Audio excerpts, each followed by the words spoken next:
Thank you everybody for joining UnAbandon AI's SMB workshop on how do you actually predict demand and align your inventory, catalog, assortment, and pricing to it in just a few seconds and not days, weeks, and hours.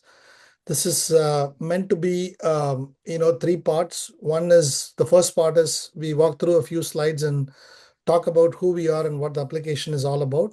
And then I'm joined by two amazing panelists, Mani, who's an entrepreneur and a business owner for many, many years, decades from Bay Area.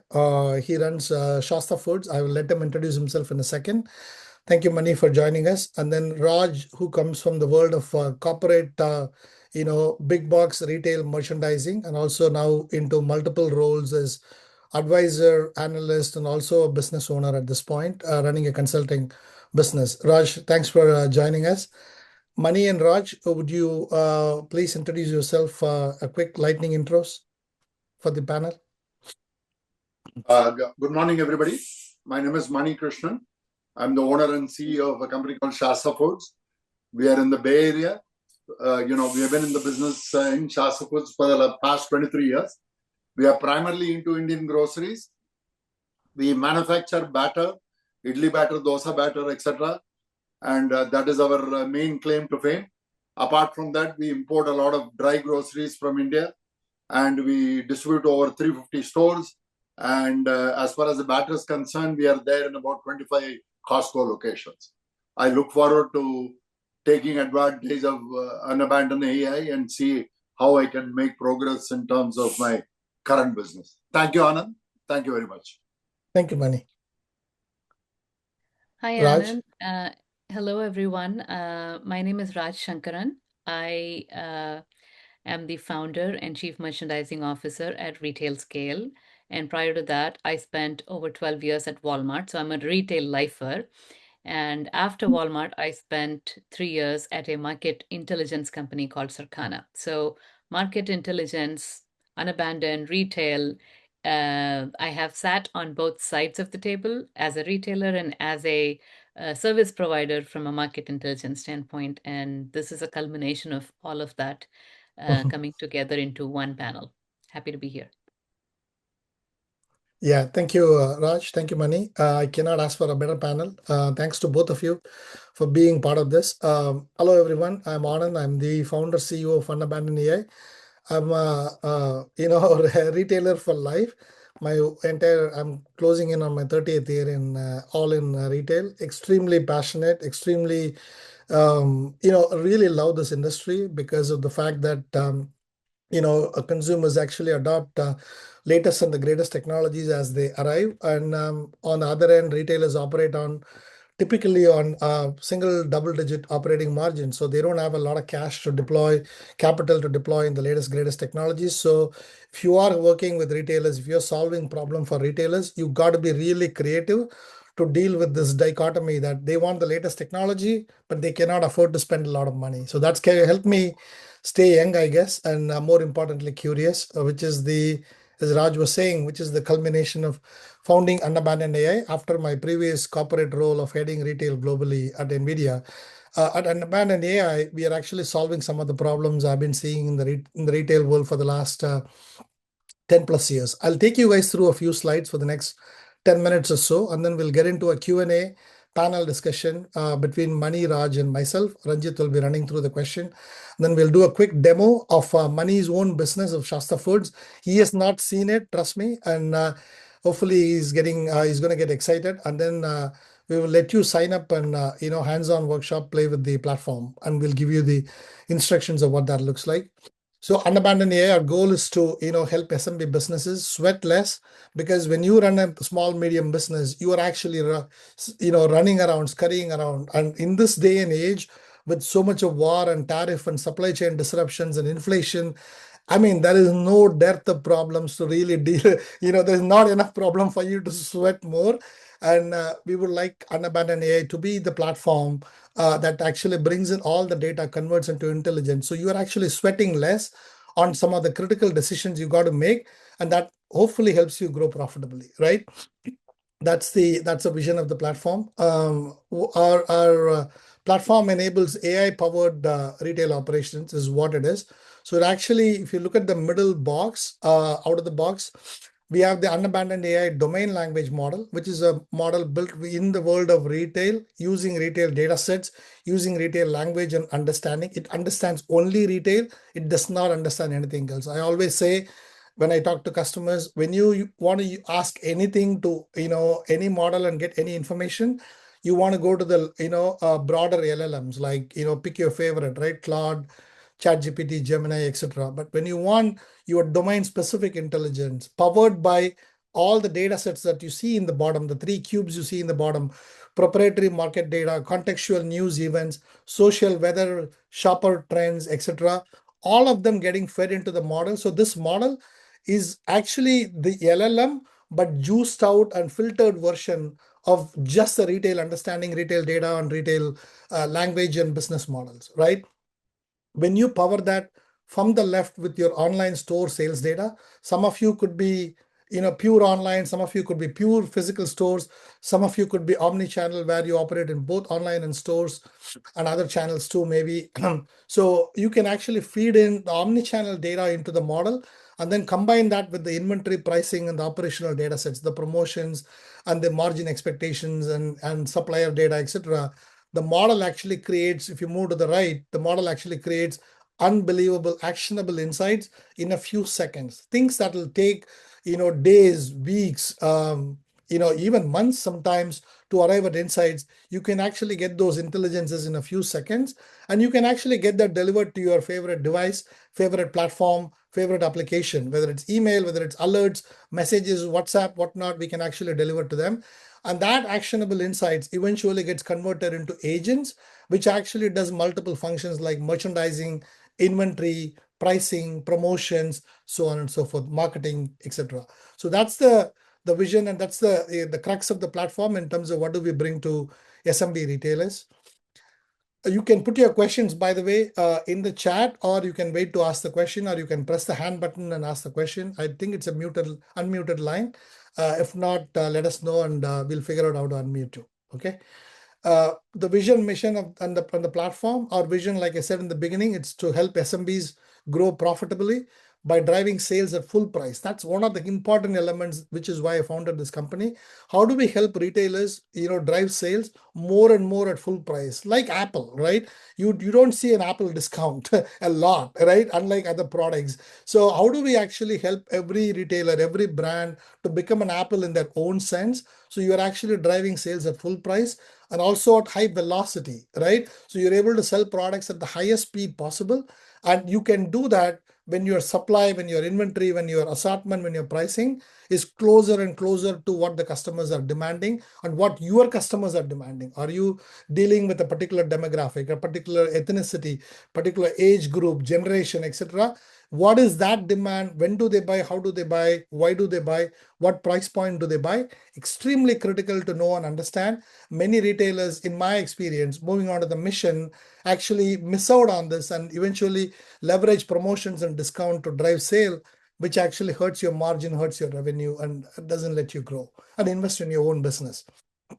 Our mission is to empower your operations to align your assortment, inventory, pricing, promotion to market trends and consumer demand. So you are exactly closer and closer to your demand compared to what it could be today, where your demand is trending up and down and suddenly spiking and suddenly dropping, and your supply is going on pretty much reactive autonomous mode with no connection to the demand, which doesn't really help you grow as a business.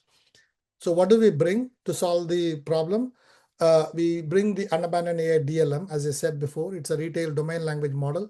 Think of it like, if it makes it easier for you, think of it like the Claude or ChatGPT for retail, purpose-built for retail. It understands, lives, breathes the context of retail. When I say that, it does not know anything else. So you can poke it on the Iran war, tariffs, Trump's China visit, whatever you want to poke it, right? Whatever is the topic of the day, you can poke it. It will respond to the parts that are relevant to your business, but will stay away from anything else. It will not gossip. I'll show a demo. I'll show it in the demo. And then out of the platform comes Retail Genie, which is the intelligent contextual real-time intelligence platform. And as I showed before, From the model, we actually build agents for inventory merchandising, so you can automate a lot of these functions and be a human in the loop to review the recommendations and start committing the changes. What is the problem we are solving? As I said before, we have been living in an abandonment epidemic for the last 20 years, at least 20 plus years. Since digital came, hundreds of retailers have gone out of business. And the full funnel intelligence is something that not many retailers actually leverage. They only look at, when you go and even Google today, abandonment, you will immediately get caught as a recommended word, next word, caught abandonment. But then the abandonment happens across the marketing funnel. Everybody who has lived in the world of retail understands abandonment happens across the funnel. And Google actually interestingly did a study and they found that $2 trillion is lost in global sales annually just from search abandonment. What does it mean? People coming and searching, browsing, comparing products. What is a search abandonment? They don't even add an item related to the search they did or otherwise to the cart, and they end the session. And when they end that, based on the price of the product they search and the number of sessions globally across all platforms, Google actually estimated that to be $2 trillion lost in global sales annually for that retailer. And that's a very, very valuable intelligence you want to leverage. And finally, McKinsey did a study and found that 40 to 50% of the time of a retailer, this is for a big box retailer, I guess, for enterprises. If you come to SMBs, I would think it's a lot more, time is actually wasted on doing grunt work. What do we mean by grunt work? There's looking at your emails, looking at the spreadsheets, looking at your Shopify platform, looking at the dashboards and the reports that come out of it, combining all of that, looking at the latest news, tariff data, etc., and then deciding what are we supposed to do. I bet Money will talk about a lot of those examples as we go through the panel discussion.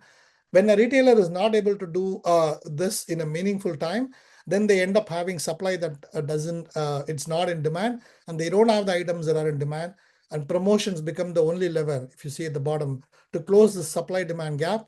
And promotions are always very expensive way of driving sales. As we all know, it erodes margin, it erodes your revenue, and it puts a retailer or a brand on a negative virtuous cycle, which doesn't help you grow eventually. Why now? AI powered retail will leave others in the dust. I don't think you can turn on any channel, let alone a business channel like CNBC or Bloomberg. You cannot turn on any channel or even talk to anybody within your family, right? When I talk to my parents, they talk about AI and they talk about some AI video use case, something done in China and Japan and whatnot, right? So AI is everywhere. So what it means is AI powered retail will leave the rest in dust. So it's our aspiration, it's our attempt, our goal to really help the retailers by putting this easy button using which you can actually convert your data into intelligence. I'll probably stop at this slide and we can go to the panel discussion. So UnAbandon AI is positioning itself to be the single source of intelligence. We are a purpose-built AI model for retail, like I said, with retail data intelligence, and it's built by retail AI leaders coming from NVIDIA, Walmart, Google, etc., and startups. The UnAbandon AI single source of intelligence platform bridges the gap between marketing and operations. Marketing actually makes a promise. It drives demand. It's proactive. It's futuristic, and it runs campaigns, predict, recommendations, personalization, sets expectation. But then operations is the one that keeps the promise. In today's world, operations is reactive, operations is historic, and operations is little more static. And we are trying to bridge this gap with UnAbandon AI, single source of intelligence platform, where we help operations and supply to align closer and closer to demand. And when that happens, profitable growth happens.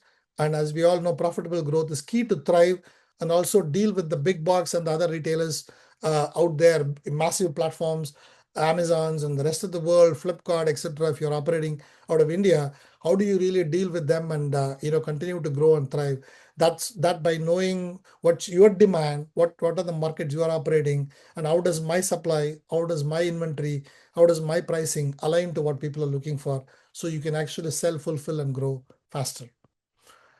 So with that being said, let's shift to the panel discussion, Ranjit. If you can pull out the questions and go through the team. I'll actually end in this slide where it talks about the typical use cases on a daily operations to actionable strategic intelligence that UnAbandon AI brings to the table. You could do smart assortment.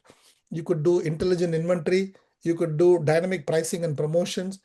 You can glean on competitive intelligence. You can align your catalog to demand, which is one of our biggest goals. We want you to get your catalog closer and closer to demand, which means you weed out the things that really don't drive significant amount of sales or margin, and just focus on the because your customers are looking at you as something and they're expecting you to have something, right? So I think, how do you go closer and closer and deeper towards those catalog items so you're able to grow profitably? And how do you align all of that to the consumer trends, which is what we are focused on. Any questions out on chat or anywhere? Anyone has any questions or comments?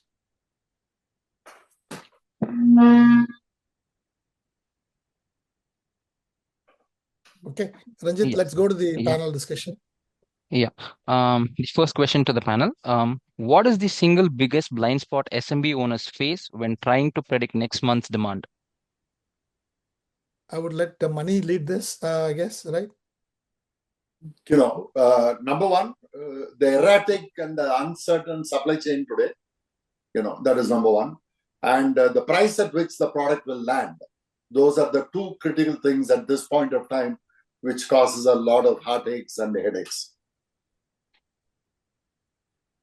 Yeah, absolutely. Raj, do you want to add anything on top of I'll that? second that. We really live in an uncertain world already, and there are several macroeconomic factors, global health events, climate events that we cannot see coming as small business owners. It's that variability is inevitable and beyond one's control. That's the biggest blind spot. But as a business owner, what can we do to overcome those blind spots? The responsibility is, it is critical to have an understanding of what your fast turning items are. Have them tagged as never out. And when I say never out, that means these your business cannot afford to have them not in stock. Diversify your supplier base for those items. Have backups for your backups from a supplier strategy standpoint.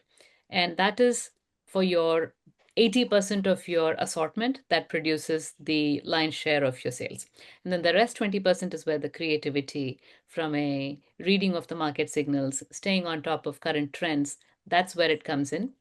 And it is very easy to get confused and put an order in for a very big order because you think this trend is going to continue, but it turns out to be a fad and it fizzles before your order even comes in. So one misstep and the business will have excess inventory. So that is where relying on external sources like intelligence, like UnAbandon comes in to help close that near-time visibility gap. So ideally for your the bigger assortment that produces the largest sales, you shouldn't be predicting next month's demand. You should already have a full year's supply worth in order, not purchased, but in order. So hopefully that explains the visibility gap. Yeah, absolutely. Mani and Raj, spot on.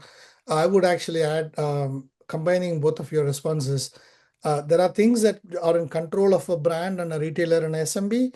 There are things not in control. And as any business owner, any human actually, we should always focus on the things that we can control, and the things that we cannot control, we got to plan around it, which is kind of what Raj was leading and Mani was setting it up, right? So the things that we can control, I would say there is a lot of demand signals that are at the doorstep of every retailer and brand in terms of search, in terms of browse sessions, in terms of store walk-ins and walkouts, and without not buying an item, etc., buying a product, etc. So I think it's really important for a retailer to zone in on what's happening within the premises, whether it's physical or digital, convert that into insights to see, really take a stock on a regular basis on what am I selling, how am I selling, what price point am I selling, and what demographic am I operating? Am I aligned to the market in principle, or am I completely misaligned to the market in which I'm operating and I'm totally out of sync? And take the steps that are needed to convert the demand that is at the doorstep, that are the customers that are walking into your digital and physical storefronts. And that is the part that we want to help, while at the same time helping the retailers look around the corner, right? Look around, look at the blind spots, and start planning for upcoming potential disruptions, upcoming potential challenges with the brewing war, with the ending war, with the continuing war, whatever that could be, having that intelligence in your hand so that you are able to look at, I have so many suppliers from from the Middle East, from Asia, etc. And I have so much of dependency on the routes and the logistics, that the routes that are impacted currently, both through ships and planes and whatnot. And hence, like Raj was saying, what is my backup plan? What is my backup to backup plan? How am I going to continue to supply and meet the demand that's coming at my doorsteps at a meaningful price? How do I plan ahead that I buy ahead when the price is low, and when inflation hits and the demand is so high?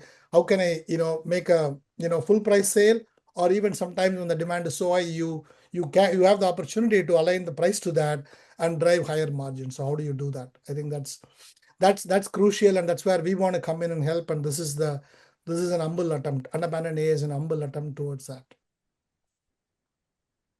Ranjit? So the next question. At what point does a business outgrow a founder's intuition and require an AI-driven solution like Retail Genie? Mani is the best person to answer this. No, definitely we are at a point today that instinct based entrepreneurship at this point of time in terms of scaling up is not the option. So definitely Retail Genie comes in terms of predicting data with all the uncertainty. Even in our case, with most of the material is imported from India, we are looking at a 60-day cycle, 45-day to a 60-day cycle. And if there are other disruptions and you have to bring product to the East Coast, it becomes 120. So definitely this analysis is going to help in terms of scaling up to whatever level we are currently in, to maybe 5x or 10x. Yeah. Yeah, and in Raj, retail, we call that intuition merchant gut. That intuition is many, many years of experience doing the same thing over and over again, seeing patterns without the need for any spreadsheets. But that works when your business is small, and like Mani said, to be able to scale, automation becomes table stakes. And as small business owners, we tend to take on every functional area ourselves. And in many cases, that is the secret sauce of our success. The founder is the secret sauce, but that founder cannot be everywhere all the time. That is very critical to realize. And when do you bring in expert help and replicate your genius as the founder through solutions like Retail Genie? Quick question. Previously, Yes. gut used to work. Now, gut health is more important than gut. Very true. Absolutely. I think intuition is crucial. We want to power that intuition with intelligence, data powered intelligence. The amount of data that's available, my NVIDIA AI site take on this whole thing is the amount of data is growing. Now people are scanning, sharing images, sharing videos, voice, etc. And then there's so much of unstructured data through inside which demand signals are sitting, inside which opportunities are sitting.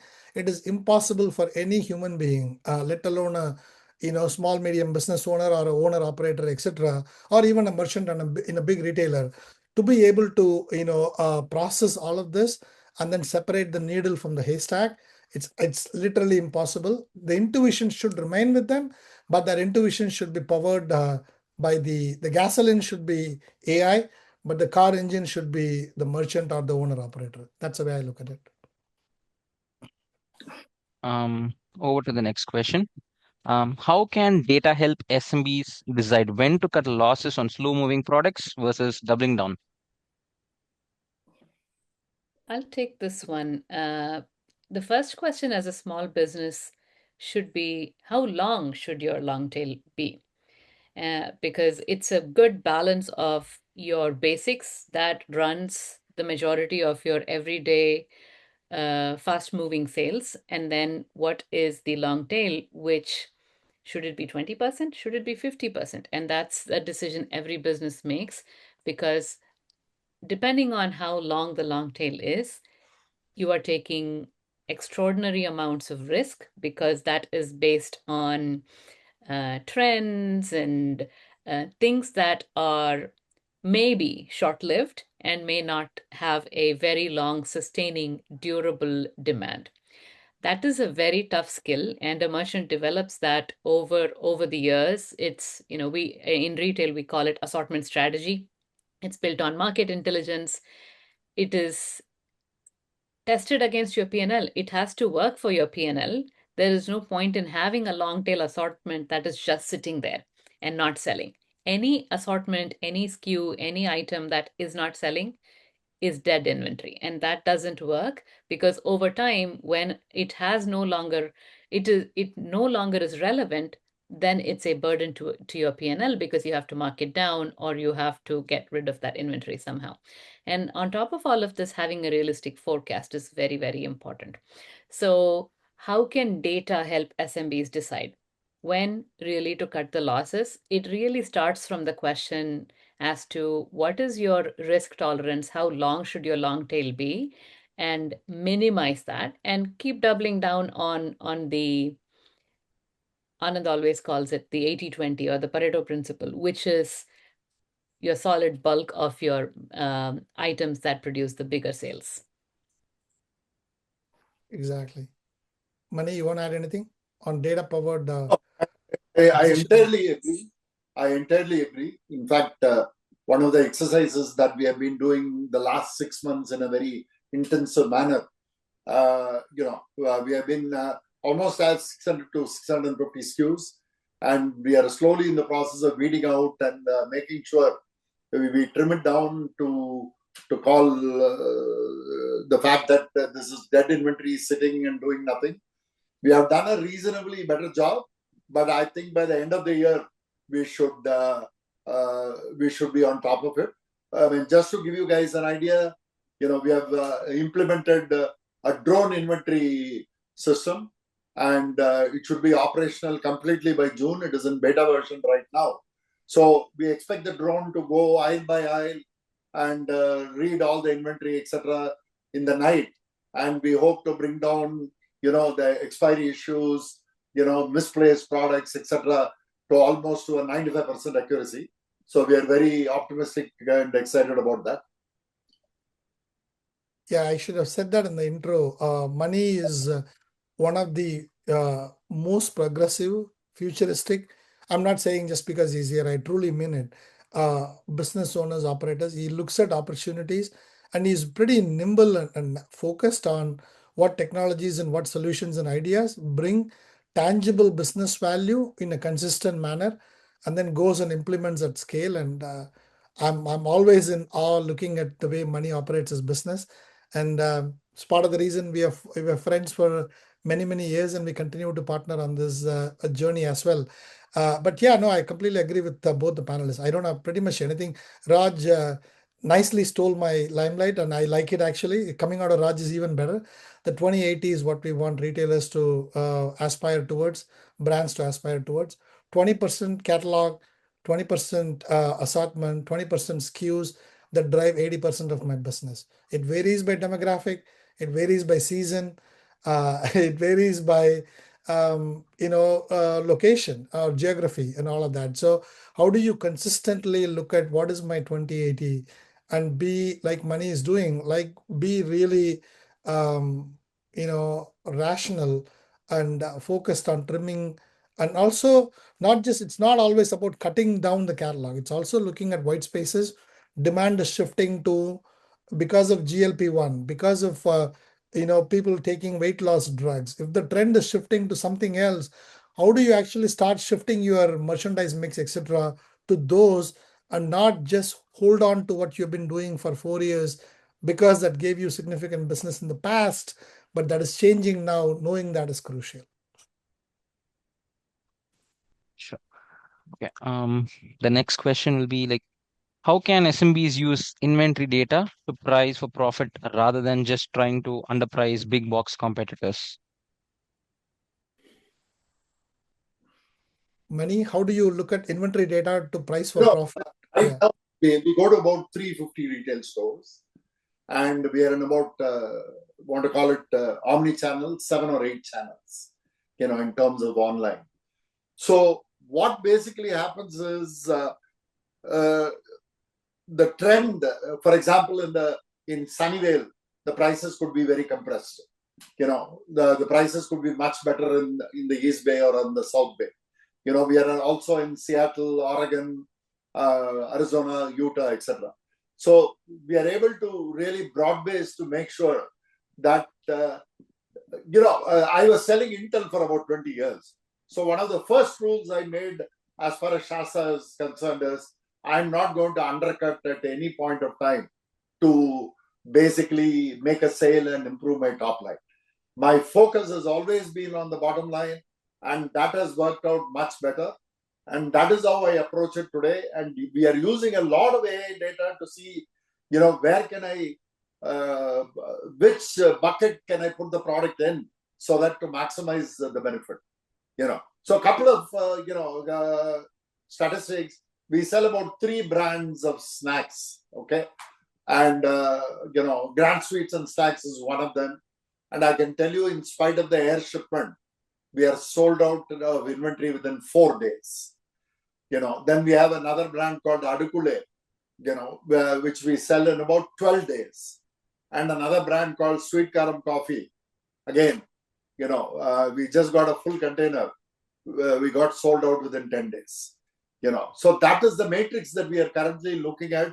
What is the throughput and how fast can I place the product in the shelf, and what kind of repeat orders that I get. That is the major focus today. And hopefully, when I look at my P&L at the end of the month, it looks much better.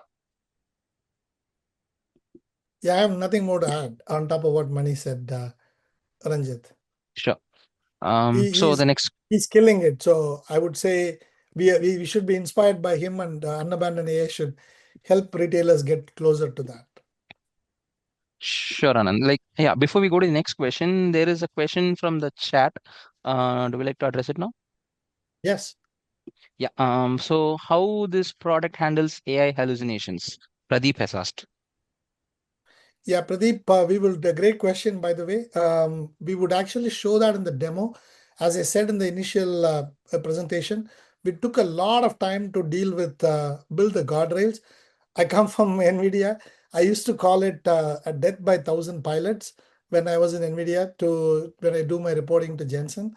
What I meant by that is a lot of AI initiatives, actually, even with large retailers, they were dead in the pilots, dead on arrival, in the pilot phase itself. The reason being hallucinations, the reason being not having proper, sufficient, robust guardrails. So that is something we built from the early days, and which is why it's called a retail domain language model and not called a retail large language model, because this lives and breathes only retail and filters out any noise that's not retail. I'll show you a demo. You are welcome to sign up and use the platform and experience it firsthand as well. Great question. Sure.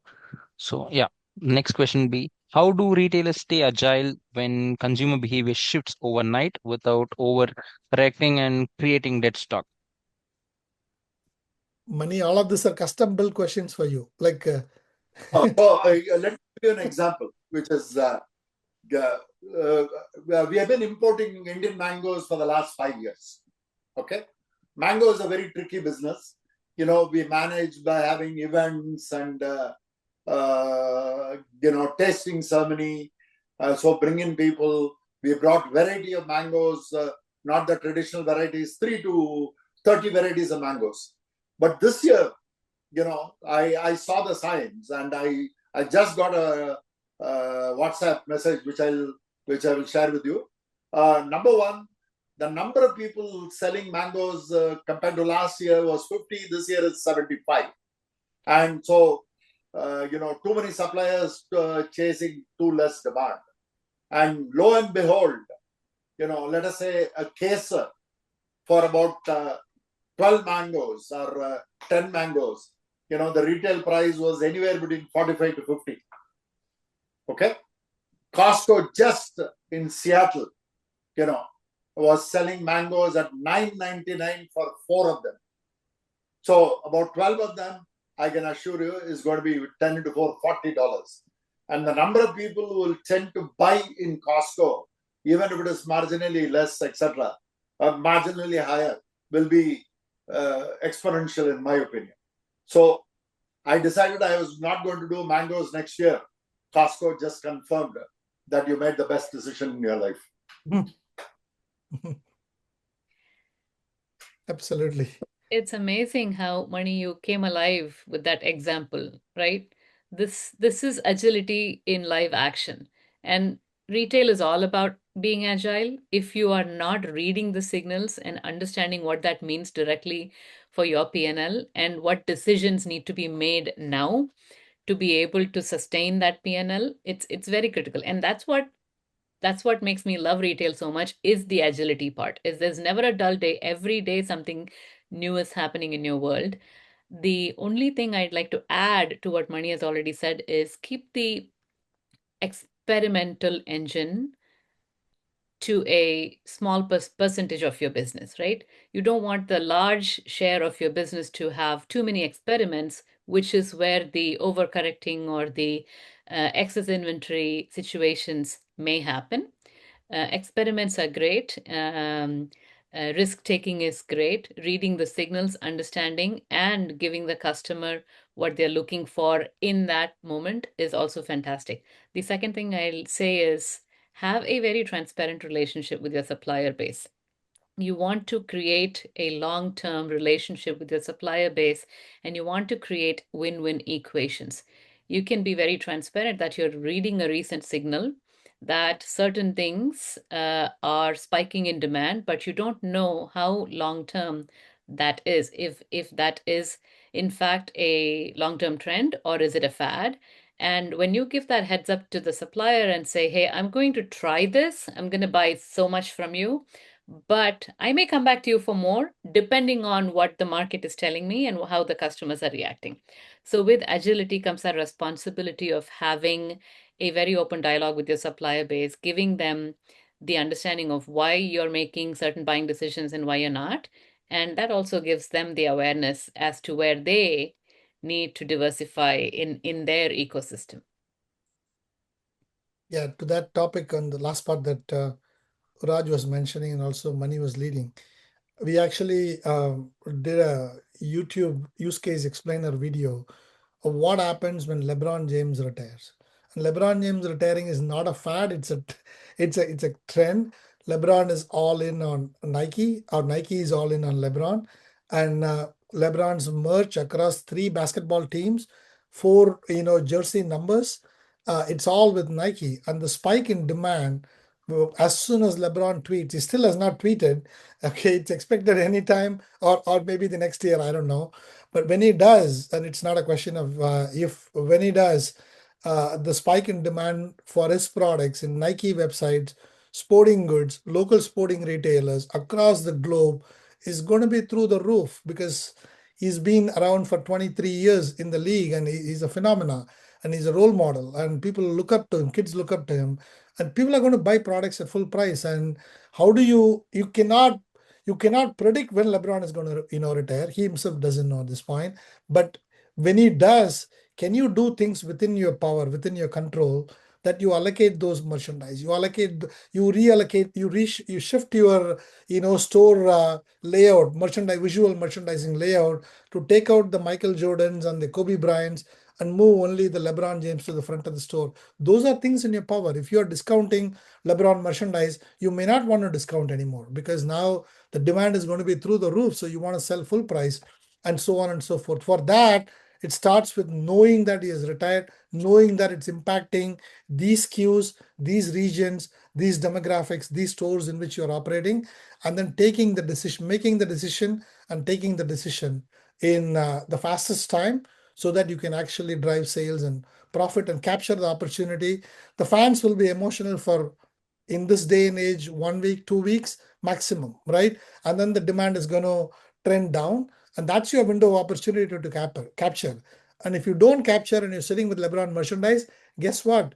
You're going to start discounting, because now nobody's coming, and they're all moved on to the next thing. Maybe World Cup soccer, maybe something else. They've gone to the next thing, and now you're trying to get LeBron sales, merch happening, and it's not happening, and you're going to lean on to discounts and promotions and whatnot, which you don't want to, especially when you had opportunity, a golden opportunity, and also once in a lifetime opportunity. He's not going to retire twice. Hopefully not.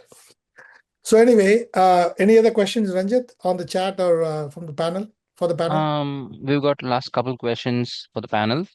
Yeah. So yeah. Um, how do we make retail analytics less intimidating for non-technical retail owners? Money is the best. I, Yeah, Raj, go ahead. Yeah. no, I wanted to say that it's a difference in language, right? You go to a different country where they speak a completely foreign language, you feel intimidated. You feel not very at home, which is obviously true because you went abroad, and you're not speaking the same language. That's the same intimidation. It's not about founders know their numbers like the back of their hand, right? They know it, they are living it every day, but they have their own language. And historically, tools that analytics tools come to them in the form of queries or dashboards or schemas. And you have all of these terms, which is foreign. And it's not easy to pick up that as a new skill. But the real unlock here is when that insight or the analytics is made in natural language, which is what UnAbandon does, then the merchant or the founder can ask questions normally, like how they would speak in natural language. And that significantly drops the barrier.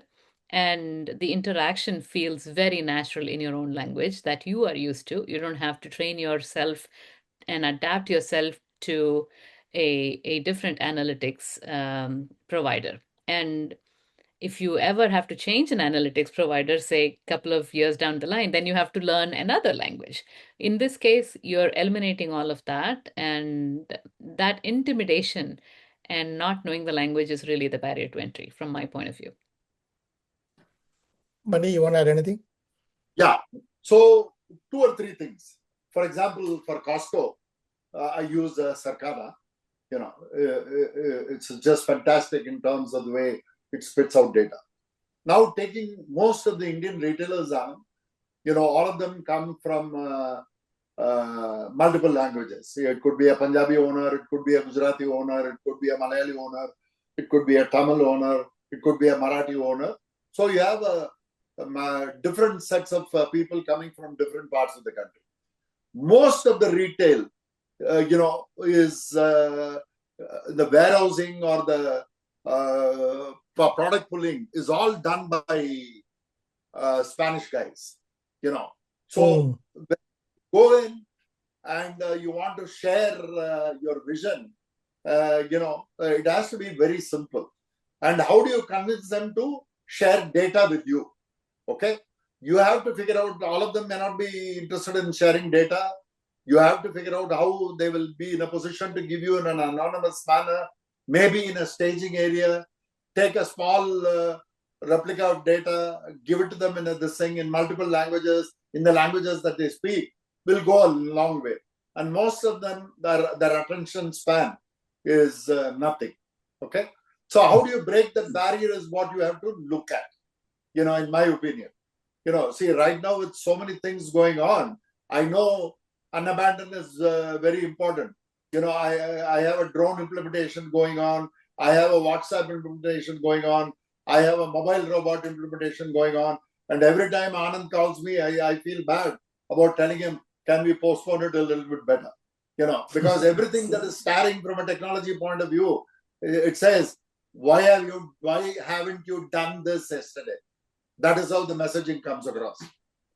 Absolutely. Thank you, Raj and Mani. I guess, Ranjit, let's go into the demo. We have 15 minutes to the close. So let's go into the demo, which is the most important part, along with the panel discussion. So what you are seeing right now is we are entering into the main console of Retail Genie. Everyone, you guys are able to see my screen, I hope. You guys Yes, see the Retail screen is Genie? visible, yeah. Okay, wonderful. Everyone, you're able to see, right? Raj, Mani? Yeah. Yeah. Okay, cool. So as soon as you enter into the Retail Genie, you actually set up your profile here where you say who you are and what you do, right? Your profile, your email details, name, etc. And then you get an opportunity to personalize. I am doing a demo on Shasta Foods, as I said in the beginning. So I set up the category as food, beverage, and tobacco. We use Google taxonomy. The model is grounded on Google taxonomy. So grounding this on Google taxonomy, the categories that Mr. Money sells falls into food, beverage, and tobacco. So that's a category that we have set up. I've set up location as US and Canada. I know he has aspirations to get into Canada, or he's already in Canada. I could be wrong. Okay. So US and Canada are the locations I've set up. And once you do that, on the right, you have a customizable market pulse data. You can actually customize what you want to see here. We customize for specific retailers. Do you want to see the top categories? You want to see the top, bottom categories, brands? You can absolutely get it. And from your data and from the market data sets, it actually pulls out and shows what brands and categories relate to you.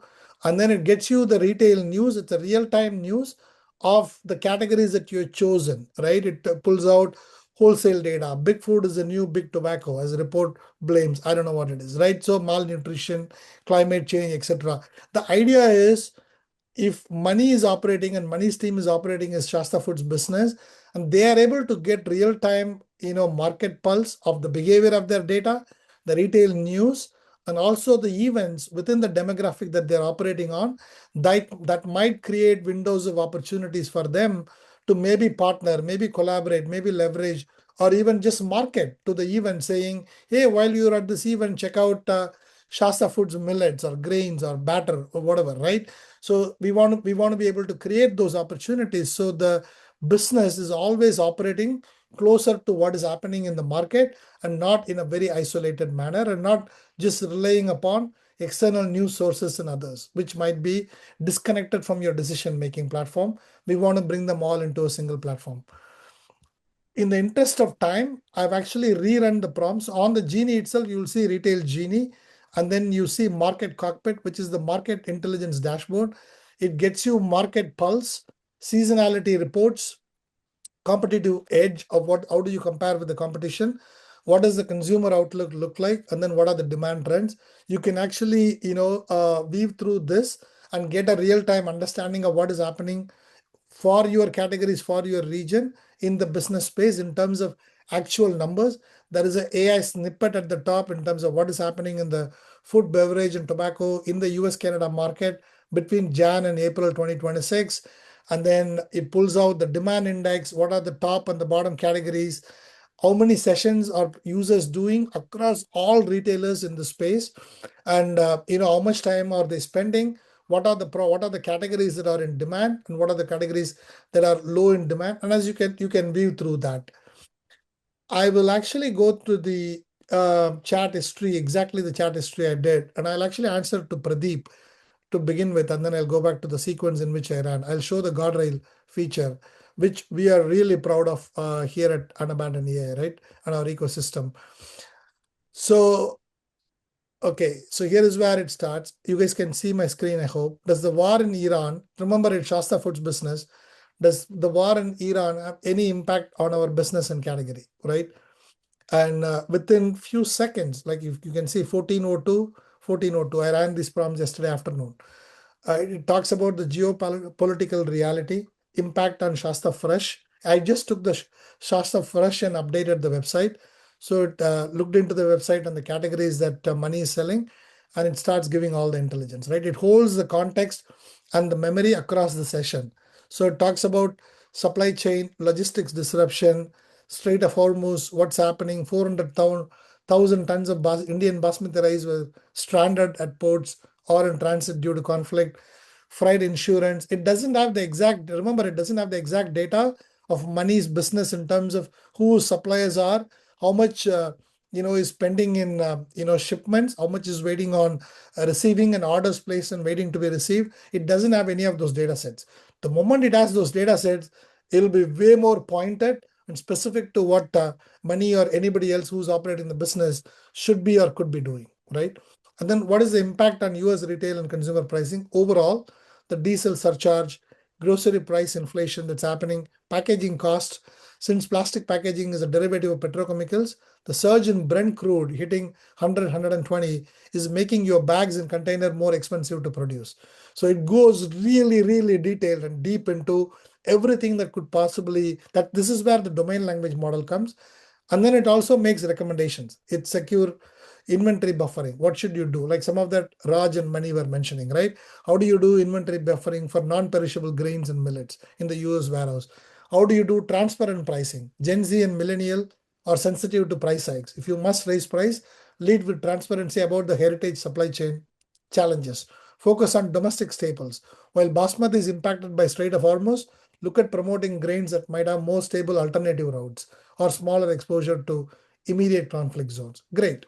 And then Genie, what it does is it gives a recommendation based on the line in which the discussion is going. It says, shall we look at current inventory levels for Basmati versus millets to see which categories might have the most runway before the next shipment cycle hit this new freight cost. So it actually tells Money that, do you want to look at the inventory levels and see which are the ones we can actually, we are going to run out and can we get it before the new freight costs go in action. But I asked a different question. By the way, it also gives the sources from which it actually got the intelligence from. These are actual news articles based on which this intelligence is woven on top of the data that we buy. So once Money's data comes in, it'll combine this global intelligence with Money's data and give the recommended actions that he can do. Now, my next question is, going into guardrails, going into hallucination, would US hit Iran again? What do you think? I'm poking Genie now, right? I'm trying to gossip. It is not related to anybody's business. Not really, right? I mean, it's just politics, geopolitics. Then the model goes, I specialize in retail and market data, so I'm unable to offer insights or predictions regarding geopolitics. You can ask about anything, by the way, or military strategies. My expertise is best utilized in helping you navigate how the global shift impact your category performance and your consumer behavior, period. It's like a very boring, and then I say, can you please gossip a bit? I'm really pushing it. And then you know what it does? While I don't trade in rumors, the industry buzz in heritage food space is absolutely electric right now. So it goes into gossiping for millet gold rush and hyper informed shopper on what should Money be doing on the millet gold rush, Gen Alpha audit, regional Indian wave that's happening, luxury in the pantry. It talks about multiple McKinsey style concept trends. It talks about, and then it goes into, do you want me to look at your receipts and do you want to look at the traffic data for millet and regional staples to see where the buzz is? And I told, you are a very boring, but I meant wicked, smart worker, right? I prefer to think, no, I actually typed it again. You're boring, but wicked, smart co-worker. I stopped it. And I said, I'll take the wicked smart as a compliment. As for the boring part, well, I suppose I do get a bit carried away when we start talking about multi-billion-dollar category shift and supply chain resilience. And in my world, a 0.5% shift in traffic share is a headline-worthy event. And I'm here to make sure you have the sharpest insights to navigate these global waves. And then back to the strategy. It really gets back to where it started. Okay. That's a live demonstration. I encourage you to sign up and start poking it. So this I ended at 2:05. Okay, then I got into some calls. Okay, came back at 2:42. What I'm demonstrating here is the persistent context and memory that the model is carry forward, right? There's a 37-minute gap. And I come back and say, let's pick it up from, and it could be true in Money. It's definitely true in Money scenario, right? His team is actually running some prompts, getting some insights, and then they get distracted in some phone call or somebody comes and meets or some order comes, they go fulfill, and then they come back. You don't have to reset the context. You don't have to, make Genie remember again that, hey, remember that I was talking about this. Absolutely not. All you need to say is, hey, let's pick it up and let's go from there. It remembers everything that we have been discussing and it goes back into the conversation. Okay. Now you can ask questions on overall business, market trends, connect your data, etc. But let's say you did not connect your data. What happens in that case? You can actually upload a file. We actually created a 6-month synthetically generated a 6-month sale data for Shasta Fresh.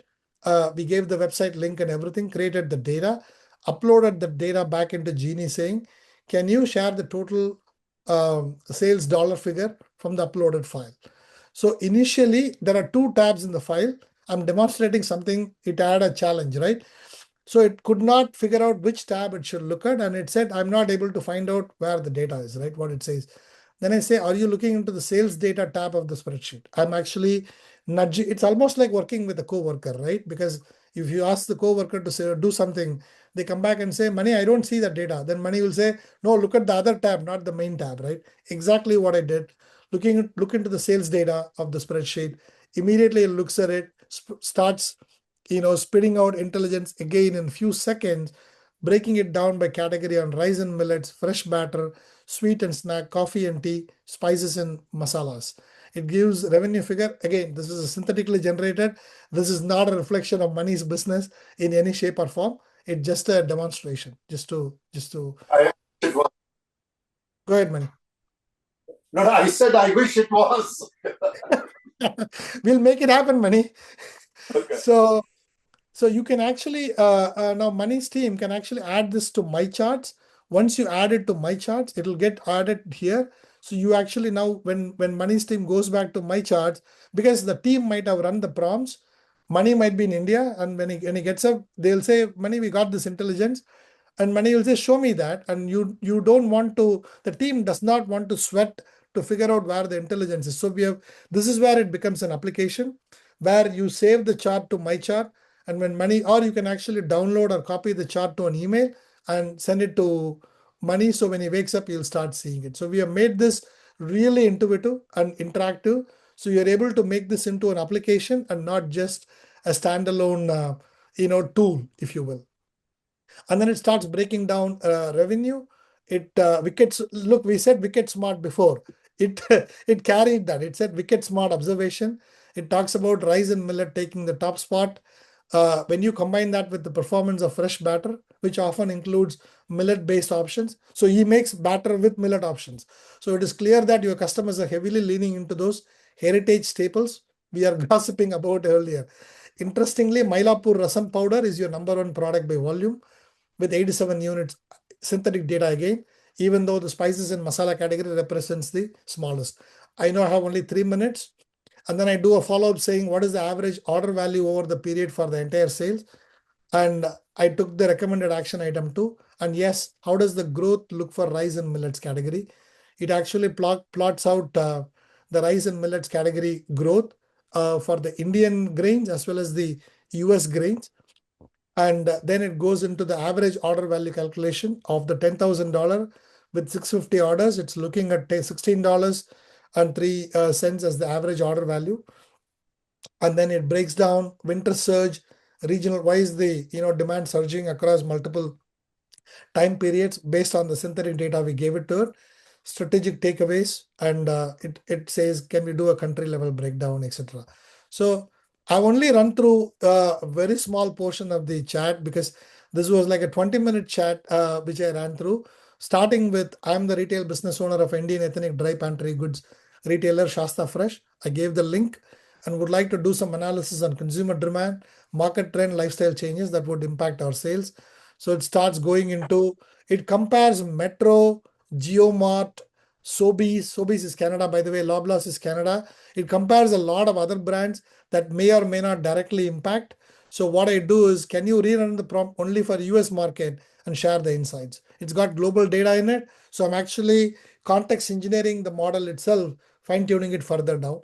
So this is you guys get the idea. This is the demonstration of how you can connect your data. Once Money is able to connect this data to the platform and convert this into real-time intelligence, it's going to be really crazy. Money, I'll share this chat history with you for your reading pleasure. And Okay. one of the action you can do is, you can, from the platform itself, you can send an email. This opens up the email, it copies the entire context, entire text of the response, and you can share it with your team, and off it goes. So, just want to add 2 points, Anand. yeah, sure. Because of the current upheaval of the H1 saga, we see a drop in business as far as the Indian stores is concerned. So just for your intelligence, you factor it in. The second thing, from a point of view, what we do is, there are certain stores who will call us for the product. When they call for the product, we know it's time to raise the prices. Got it. Absolutely. Yeah. No, absolutely brilliant insights, Money. I would run some of those prompts. I bet Genie would be able to factor in. If not, we would context engineer those as well. Yeah. Guys, we are on time. Are there any questions, Ranjit, we should answer in probably in a lightning fast 20 seconds, 10 seconds? The last question would be like, what is the level No, of not the manual panel effort? question, not the panel question. Any chat questions I from don't the think audience? so. Okay. Uh, Okay. Thank you, everyone, for the session. And thanks for your time. Thanks, Mani and Raj, for your amazing having you as a panelist was just amazing. Unbelievable discussion. I only hope, I only wish we have more time, and maybe we'll do more of this and more of maybe real-time roadshows, Mani and Raj, where we actually get in front of business owners and talk through the benefit and value of what we are building. Thank you so much. Thanks, Thank you, Mani. Anand. Thank you, Bye-bye. everybody else. Thank you. Bye. Bye. Thank you. All the best.